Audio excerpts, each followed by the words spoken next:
right, hello. So in this video, we're going to be talking about a couple of additional CSS selectors. So these are going to be alternate ways that we can choose specific elements that we want to apply some styling to with CSS. So in this video, we're going to talk about a couple of more types of selectors. Particularly, we'll talk about ID selectors. We'll then talk about ways of combining selectors that we have together, group selectors and descendants. And then we'll sort of end with some discussion about how to choose what of all these selectors you actually want to use when developing your pages. All right, so as you hopefully can recall, when we're defining CSS rules, right, rules how we want to style something, there are two big parts to the rules, right? Our rules have the properties, and then they have the selector. And the selector says which elements do we want that particular set of properties to apply to. We've learned about a couple of selectors so far. We learned about the element selector or the tag selector, sort of either term would work fine, which again applies to, which will specify rules that apply to all elements with a specific tag, right? All elements of a particular type. We also learned about using the class selector, which lets us select elements that have a class attribute in front of them. So one of the many class attributes might have. So we do this by putting a dot in front of our selector. So we might say that if I want to have a rule that applied to the dot highlighted, that means things with class of highlighted. So that's going to apply to any element that has a class attribute with the word highlighted in it. So those are the selectors we have so far, and those actually get us pretty far through doing any kind of styling on our page. But there are other ways that we can choose individual elements we want to style or sets of elements we want to style without having to give classes to every single element that we want to sort of design in some way. All right, so the first thing we need to talk about is the other sort of, so these two, the element selector and the class selector are sort of the foundational selectors, right? Those are the basic ways that we can specify different elements on a page that we want to apply styling to. The third way that you can pick the third basic way of picking a particular element to style on a page is by using what's called an ID selector. So not an id selector, but an ID selector. And so ID selectors is going to be a way of selecting the single element on a page that has a particular ID attribute. So if I had a div that had a particular ID attribute, say sidebar, I could then write a rule that would then style that element with that ID. And we do that by writing the ID itself, right? The sort of what that ID is, followed by with a pound symbol, sort of the hash code symbol in front of that word. So in this case, while with classes, the dot means has the class of, the hash code means has the ID of. We've seen this as well. This is the same kind of thing we've used for when we're linking between different elements, sort of adding bookmark links. So we can use this to be able to say, I want to specify a particular element on the page. Note that because IDs have to be unique, you can't have multiple elements with the same ID. Then this, in fact, selects a single unique element because there's no way for two elements to have the same ID in order for your page to be valid. So this tells you a single element, right? Doesn't matter what else is on the page. It says what's going to style that particular element. This works okay, works fine, but in practice, my recommendation is sort of, I think, a good style is to avoid using ID selectors for doing any CSS work. ID selectors are hyper-specific, right? They only refer to a single element on a page that has that particular ID. Once you've written that rule, you can't really reuse it anywhere else, right? You can't have it apply to other elements as well. You can't really have it necessarily apply even to other pages because like what IDs may or may not match. It's better practice that if you want to identify a unique element is to give that element a class rather than an ID. You'll get the exact same level of work, right? Your code would work the exact same way. It's just instead of using a hash symbol, you'll use a period, same amount of typing. But by using a class, you're basically establishing a more reusable set of rules that you'll be able to apply to other elements as you go. That's going to sort of, it follows the good styling guideline of being able to make our code more modifiable and extensible and easier to sort of build up more stuff without having to sort of rewrite a bunch of rules because we've sort of changed around one particular ID. So again, IDs selectors do work. They're a thing you will encounter, but I would strongly recommend not using them if you could avoid it. And you pretty much always can avoid it. All right, so those are our three basic selector types, right? We have element selectors, we have class selectors, and we then have ID selectors. So what we're then able to do is we're able to start combining these selectors in order to add more and more, sort of give more and more details about what elements we want to select and style. So it's possible to combine any of these three basic selectors by writing them sort of all next to each other as a single selector, as a single rule. So you're going to do this by writing effectively the selectors you wanted to use previously, right? The tags, the classes, the IDs, without any spaces between them, right? Just writing them sort of all as one big giant word, right? It's almost like German, or just like combining a bunch of words together to produce one bigger word. So for example, I could write p.alert. Notice I've just written p.alert, right? There's nothing, no space, no comma, no nothing between them. I'm just putting them all together. And that's going to then, this rule will then apply to any element that is a paragraph that has the class alert, right? Both of these pieces have to apply. They both have to be true for that selector to work, right? It's a little bit like saying select walls in the kitchen, right? That means that both, it has to be a wall, and it also has to be in the kitchen, right? Things that are in the kitchen but aren't walls don't count, and things that are walls but not in the kitchen don't count. It has to meet both of these criteria. Of course, the paragraph could have other things, right? It could have the alert class. It could have other classes as well. That's okay. But as long as it is a paragraph and it has the alert class, this rule will select and refer to that element.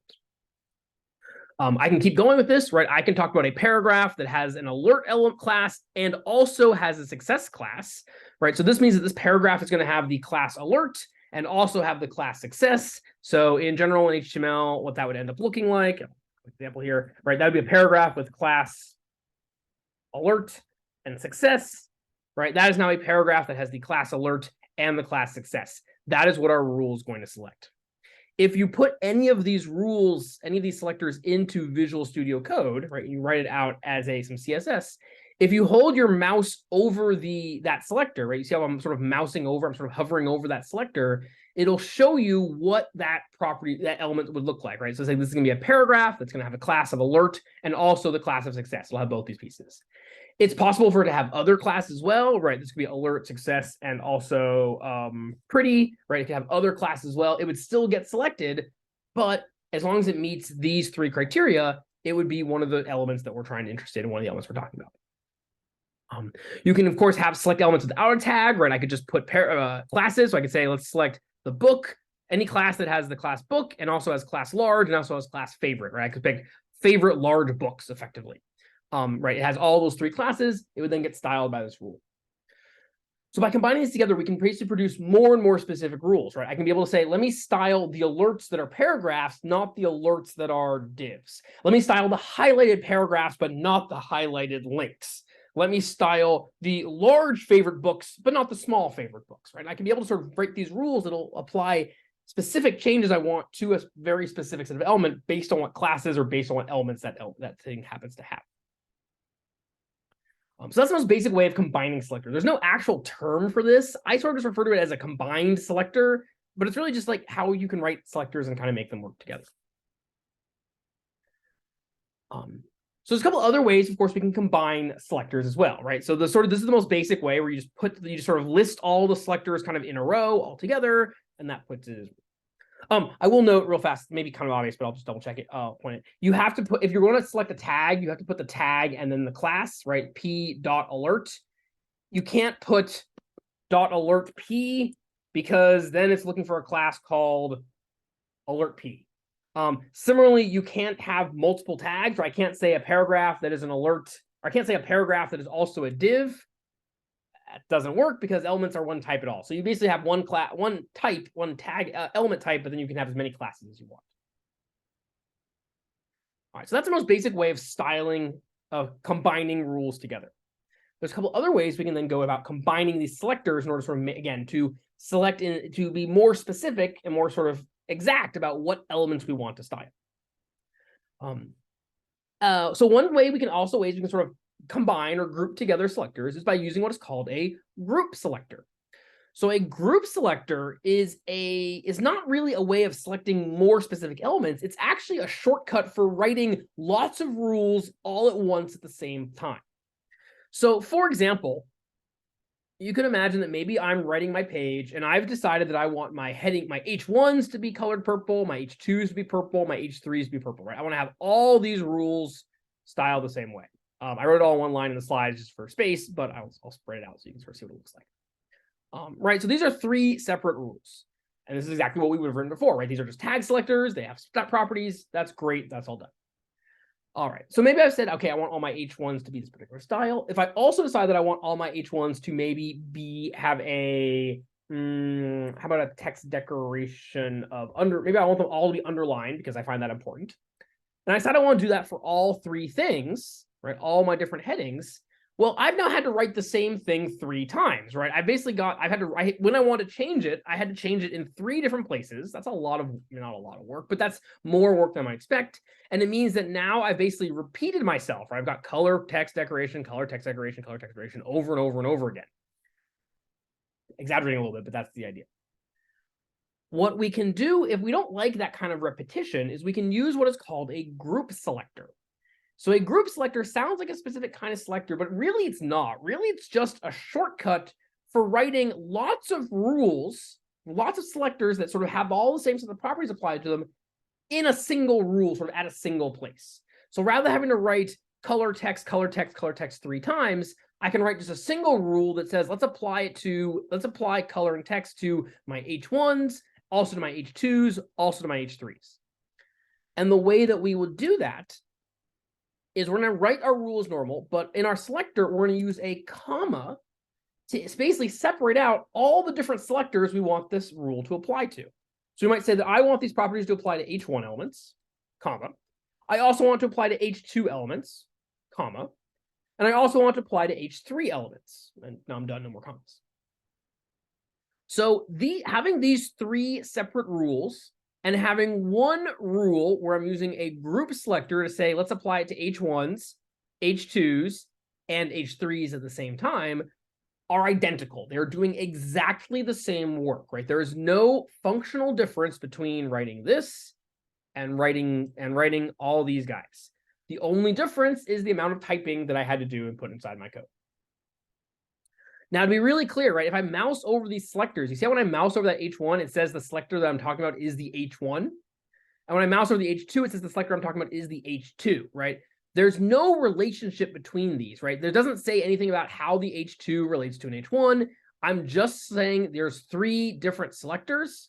They're all independent, but they happen coincidentally to have the same set of properties applied to them all. So rather than writing out those same properties 3 or 4 times, I'm just going to write down all my selectors in sort of a row, in a comma-separated list instead.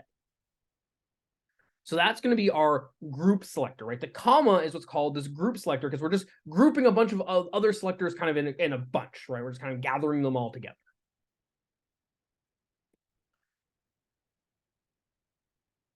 To be clear, is that the things that you can group together, right? That you can separate with the commas can be anything you want. They can be any other selectors, including things like these more advanced combined selectors that we'll be talking about, that we talked about before, and that we'll continue talking about for the rest of the video.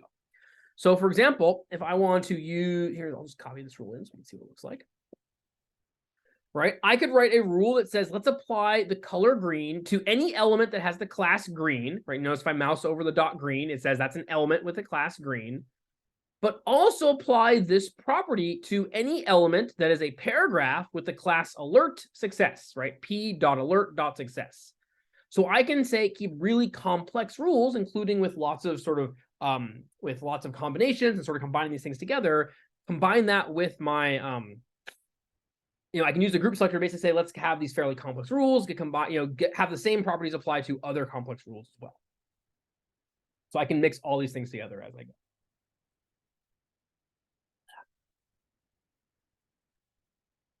So that's another way of grouping these things together. It's not really combining the selectors. It's really just grouping them, right? They kind of go the same way. And I kind of treat them in many ways like having multiple selectors in the same line. But again, the combined selector is actually saying, let's pick rules that have all these things apply. Whereas a group selector is just saying, let's just write these things all in the same line of code, right? It doesn't change what elements you're selecting. It just changes how you've sort of grouped things together, how much code you have to write. Okay. The other way of combining selectors that I want to talk about in detail, which I think is the most important and most powerful way of combining selectors, is using what is called a descendant selector. So a descendant selector lets you select any element that is inside of or the child of another specified element. the way that we write a descendant selector is we're going to write two elements, right? Two things we want to select, like a nav and an A, and we're going to put a space between them.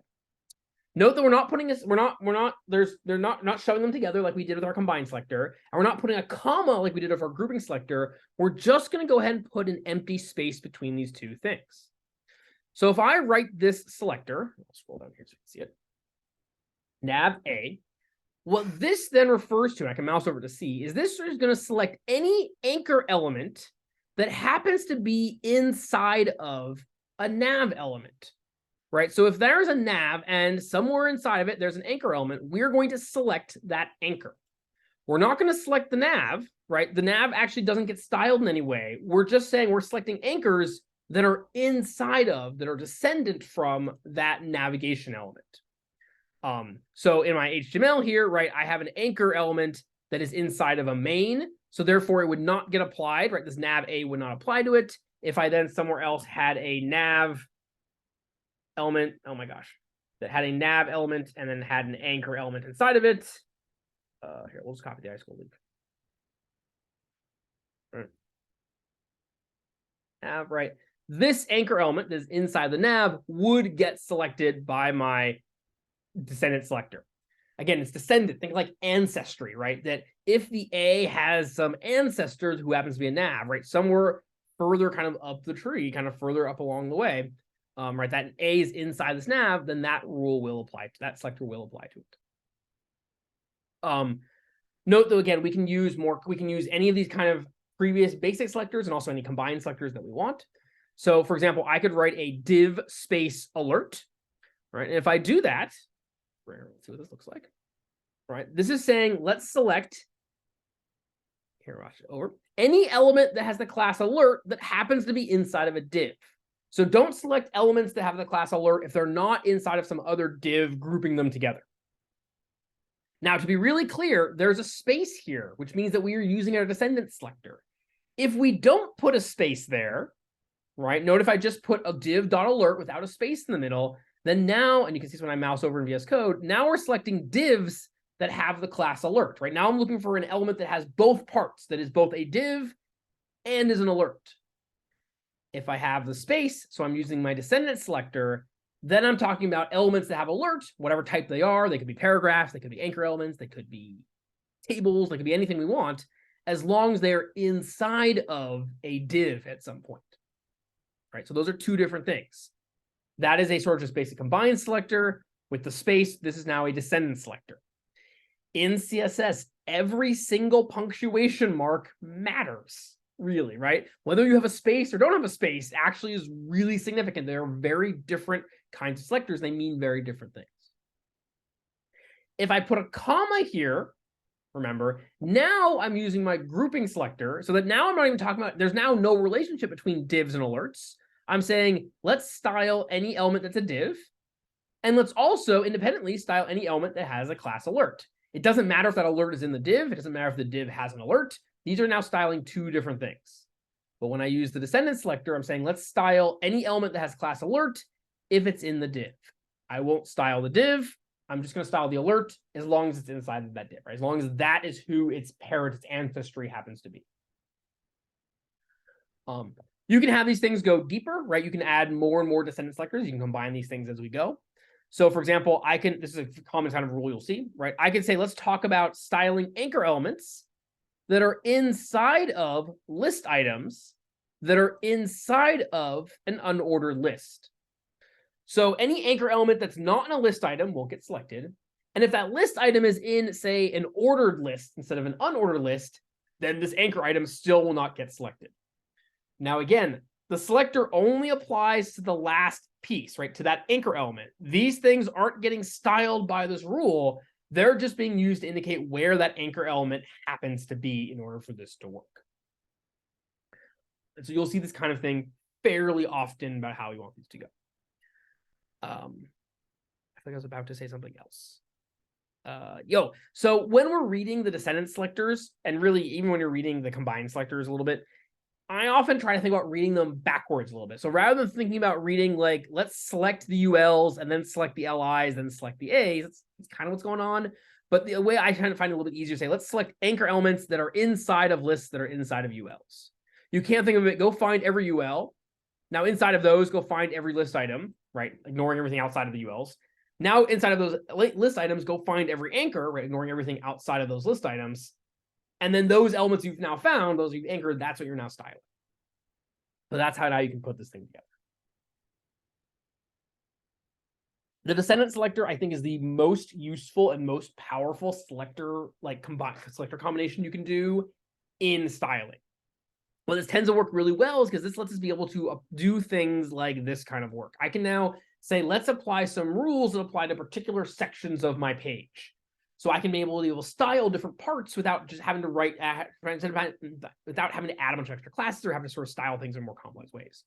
So you can imagine, for example, I could say, let's talk about the, right, we can say, let's take the header of my page and let's then style any links that are inside of the header, right? So any sort of like banner-esque links, those get styled in one way. We can imagine, like I said, let's take the, I don't know, maybe we could take the about section of my page. And then let's style any images that are inside of that about section, right? And now then style any images that are inside of that. You can imagine we might take my blog posts and we can then say, let's style the, any H2s for the blog post, which would then be distinct for, say, the sort of comment box that might have its own H2, and we can say, let's style these H2s differently. We'll style the H2 inside the blog post one way, and we'll style the H2 inside of a comment box or comment section, a little better, inside of the comment section in a different kind of way.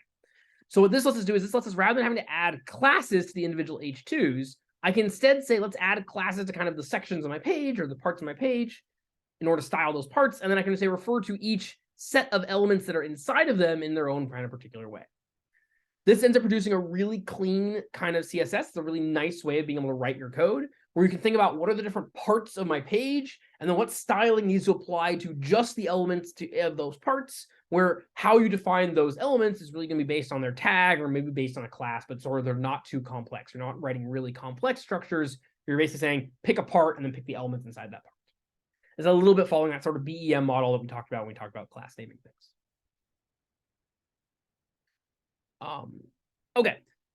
So the other things about the note is that a descendant selector selects any element that has descended from another, even if there's other elements in between. So like it doesn't only select children, it selects grandchildren or great-great-grandchildren as well. So if I write a selector for nav space A, so again, this is going to select anchor elements that are inside of a nav, it'll select that anchor element if it's inside of a nav, even if there's other stuff in the middle, right? So even though this anchor is actually inside of a list item, and that list item is inside of a UL, and that UL is inside of the nav, that doesn't matter, right? The anchor element is still descended from the nav, right? The nav has a kid who's the UL has the kid that was the LI, and the LI has a kid that's the anchor. The nav is the anchor element's great-grandparent. Therefore, right, it has that nav in its ancestry. If you think about sort of like kind of like an ancestry kind of metaphor here, which is really what's going on. So that anchor element would then be considered a descendant of this nav because it is inside it, even if there's other stuff in between. You can see this when we create elements in VS Code, right? When I mouse over this, it says nav, and then it's got these 3 dots, right? It says there's some other stuff, doesn't matter what it is, but there's other stuff there. And then we have the anchor element inside of that. And that's what we're going to go ahead and select. Okay. So those are the basic combined selectors, the ones that are really common and more powerful and sort of most useful for you to use. And that would get you through most web programming that you'll probably need to do, right? If you think about, okay, I can use elements, classes, I can combine elements and classes, and then I can use a descendant selector to say, let's select elements inside of other elements or classes, elements with class inside of other elements. That'll let you style pretty much anything on a page in a pretty clean, easy, effective way. I want to note there are some other selectors that exist out there. There's lots of different punctuations you can use to select different things. Not all of them are very common. They're either not super well supported by all browsers, or they're just like not useful, right? They sort of they're niche. They kind of they apply in a particular set of circumstances, but generally you don't need them. So a couple examples, like if you use a greater than symbol, that's what's called a child selector, which works exactly like the descendant selector, except that you can't have that ancestry, right? So if I use a child selector, then my anchor element has to be the immediate kid of the nav. It can't be the grandkid or the great-grandkid. It has to be immediately inside of there. So that keeps you from having to sort of like be like, oh, I just wanted to talk about anchors, but I didn't mean the one way down there, right? That's buried inside a bunch of other stuff. I meant the one sort of up here at the top. I use that occasionally, not very often, but occasionally. Descendant selector usually will get you just what you need to do just fine. If you use a plus symbol, that's what's called an adjacent sibling selector. So that's going to select any elements based whether they're siblings or not. So for example, this is going to select any paragraph that is the immediate sibling after an image. So if you've got your image and then you've got a paragraph immediately next to it, that'll select the paragraph, not the image. This is pretty uncommon because often you might want to say take that paragraph and wrap it inside of an image or wrap it inside of a div, or you want to take an image and wrap it inside of a paragraph. Maybe you want to take the paragraph and wrap it inside of a div, or you want to add other layers of styling around the elements, right, with classes, at which point this selector then breaks, so it ends up not being super common because it's kind of fragile, right? It's hard to modify. That's one of our goals for good styling. You can also select things by other attributes, for example, by other sort of aspects of the element. There is an attribute selector that lets you select elements that have a particular value for a particular attribute. So for example, I could say I want to select anchor elements whose href is example.org, right? So I can select only anchor elements that have this particular href.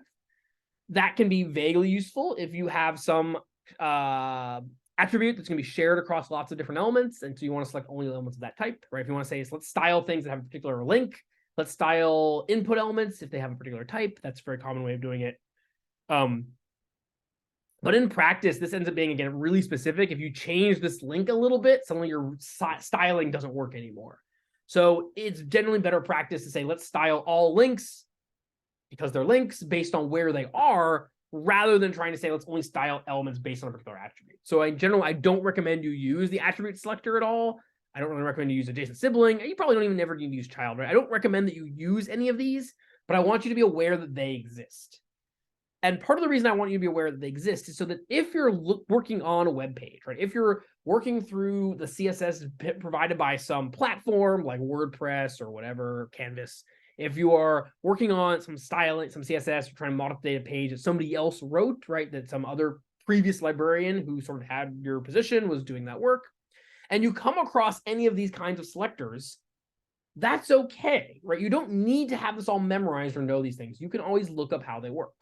What's really important here, what you need to know, remember, is that when you're looking at a CSS rule, right, you're going to see the first thing in each line is the selector, and then you've got that block of properties. So if this selector ends up looking weird, if it has punctuation you're not familiar with, if it has words that you don't understand what they mean, that's okay, right? We encounter words we don't mean all the time. And similar to how if you were reading a book and you found a word you didn't mean, you might go look it up in a dictionary or try to guess from context. With CSS, if you find a property that you're not, or a selector that you're not familiar with, you can go look it up in the documentation. You'll look to W3C's website, the Mozilla Developer Network's website. You can go basically look up, okay, what does that particular selector mean? You can open it up inside of Visual Studio and mouse over it, and it'll tell you what that selector means, right? You can go figure this stuff out as long as you are sort of aware of, don't panic when you see weird punctuation. Just think, that block of whatever scribbles is going on here, that's selecting an element. Cool, great. Let's figure out what it's selecting. And once I figure out what's selecting, then I just say, okay, fine, it's selecting this. They probably could have just used a class. That would have been a lot cleaner and a lot easier for me to read, but they didn't.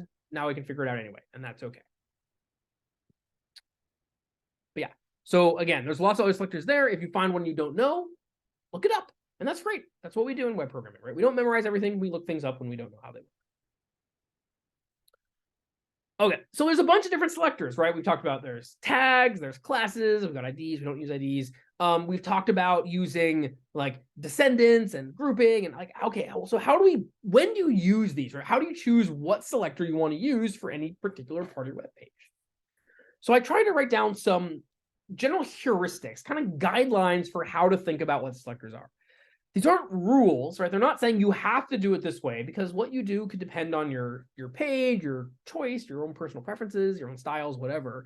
But here's a sort of some good things to kind of keep in mind as you're building out web pages, as you're just doing sort of web development.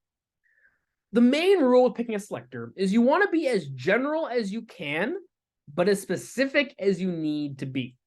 So you want any rules you write to apply to as many things as reasonable, but you don't want to have it apply to everything. So you want to make it as specific as it has to be so that it doesn't apply to the wrong things. Which might sound a little bit obvious, but really that's the goal here, right? Start general and be as general as you can, and then get a little bit more specific until you've hit you're just specific enough. And as soon as you're just specific enough, stop. You don't need to get overly specific, because that's just a waste of time, right? You don't need to get sort of hyper detailed about that. As soon as you're being specific enough to say, yep, I've distinguished what element I want to select, you're good to go, and you can stop. So generally when I'm styling a page, I will think, okay, will this rule apply to all elements with this tag, right? If I'm writing a rule and say, is this going to apply to all images? It's going to apply to all paragraphs. It's going to apply to all H1s. And the answer, by and large, is often yes, right? If I'm going to style paragraphs, I want paragraphs to look the same no matter what kind of paragraph they are or where they are on the page. I want my images to generally have similar kinds of constraints. I want my anchor and my links to all kind of be consistent across my page. So often we're going to say, yeah, I want to just style all my elements that way. In which case you use a tag selector, right? I select paragraphs, select images, select anchor elements, and then you're done. And that's it, right? No more complexity. You say, great, that's my rule, I'm happy. If you decide that there's an element that you want to apply special styling to, right? It's not all paragraphs. This is different from all other paragraphs, right? Why is this paragraph different from all other paragraphs? Well, give it a class. So we say, oh, great, this paragraph is an alert. This paragraph is a breaking news. This paragraph is a highlighted element. Give it that class, and then you can write a rule that says, okay, element that has that class, here's how they can style. If you find that you're selecting all elements of this tag, but only on a particular part of the page, right? I want all anchors in the heading or in the nav bar to look one way. I want all paragraphs in the main section, the body of my sort of the main part of my page to look one way, but not other parts of the page. Then we can use a descendant selector, right? We can do this kind of work. Let's say, let's select all anchors inside the header. Let's select all images inside the about section. And that's often as complex as you need to get, right? This is again going to say, great, pick a section of your page, use an element or a class or something to be able to select that part, and then select the element types inside of that part, and you're good to go, and you're done. That's about as complex as selectors often need to be. If you're trying to call out an element of a particular style, we're going to add a class. Don't add an ID. Don't try to write a really complex rule that selects only that particular paragraph. Just give it a class to say, hey, this paragraph is special. That's why it's getting styled differently. Give it a class that says special, or whatever you want to call it. Write a rule that applies to the special class, and then you're done. You don't need to do any more thinking or any more complexity than that.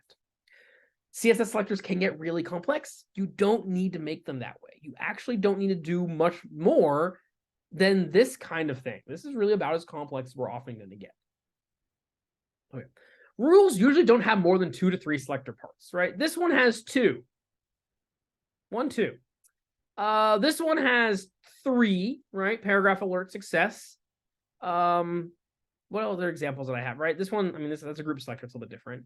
But like you'll notice that in all my examples that I've used from here, like we haven't gotten more complex than that, right? This one has 3 parts, and that still feels a little bit overly complex. You're not generally going to go much further than 2 or 3 pieces. Maybe up to 4. I've occasionally seen 5 for a reasonable way, but that's really rare.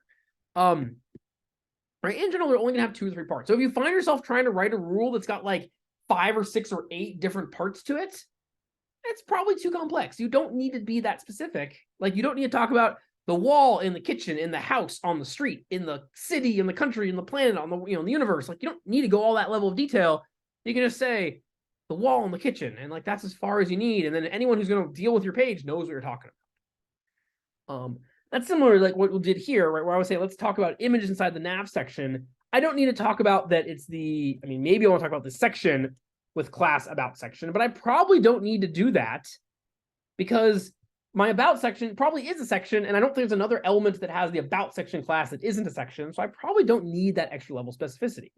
Similarly, I don't need to talk about that these are the about sections inside of the main because clearly the about section would be there. And I don't need to then say I don't need to talk about the nav that is inside the body that is inside of the HTML, that's like way too specific, right? That's again talking about the wall that's in the kitchen, that's on my street, that's in the universe. Like you don't need that level of detail. So don't worry about don't try to add way more detail than you think you need. Start as simple as possible, as general as you can, and then inch up, sort of ratchet up the specificity, the detail just a little bit until it works the way you want, and then done, and you're stopped. Keep your rules simple. Keep your styling selectors simple. Don't make them too complex. Don't overthink them, and you'll find that your web pages will work a lot better. It'll be a lot easier to modify, debug, style, and work the way you want. And finally, to note again, if you want to style something, use class names. Do not use the ID attributes. You don't need it. It's better practice to just use classes. They'll work everywhere. It'll work exactly the same way. Okay. So that's the basic idea. So those are some more advanced selectors. The Descendant is the one that's really important to know. But again, the grouping selector you'll see as you go, and combine selector as well. But again, these are ways we can sort of add more selectors, and we can be able to style individual elements we want without having to give every single element a class. We can then say now style groups or selections or sort of categories of elements by using things like Descendants and using things like group selectors. Great, thanks.